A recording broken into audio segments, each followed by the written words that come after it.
নমস্কার বন্ধুগণ, আমরা শ্রীমদ্ ভগবদ গীতার ৩য় অধ্যায় কর্মযোগের ২১তম শ্লোক অবধি বিশ্লেষণ করেছি।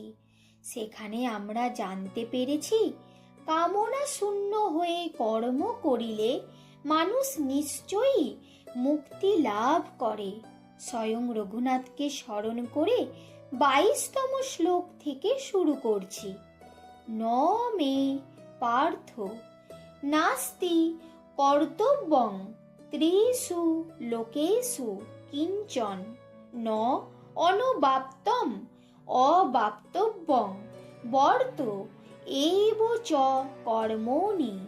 শ্রীকৃষ্ণ বলছেন, হে পার্থ, স্বর্গ মর্তাদি তিন লোকে আমার কোনো কর্তব্য কর্ম নাই এবং আমার অপ্রাপ্ত বা প্রাপ্তব্য বস্তু নাই। তথাপি আমি লোক কল্যাণের নিমিত্ত সর্বদা কর্মে ব্যাপৃত আছি, কর্ম ত্যাগ করি নাই। যদি হি অহং ন বর্তেয়ং জাতু কর্মণি অতন্দ্রিত মম বর্ত অনুবর্তন্তে মনুষ্যা পার্থ সর্বস্ব।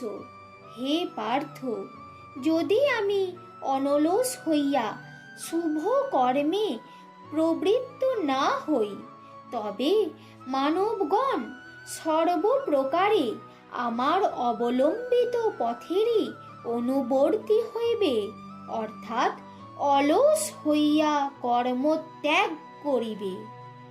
উৎসিদেয় ইমে লোকা ন কুর্যাং কর্ম চেত অহম শঙ্করস্য চ কর্তা শ্যাম উপহন্নাম ইমা প্রজা। যদি আমি কর্ম না করি, লোক স্থিতিকর কর্মের অভাবে এই সকল লোক উৎসন্ন হইবে। আমি বর্ণ সংকরাদি সামাজিক বিশৃঙ্খলার হেতু এবং সেই জন্য প্রজাগণের বিনাশের কারণ হইব।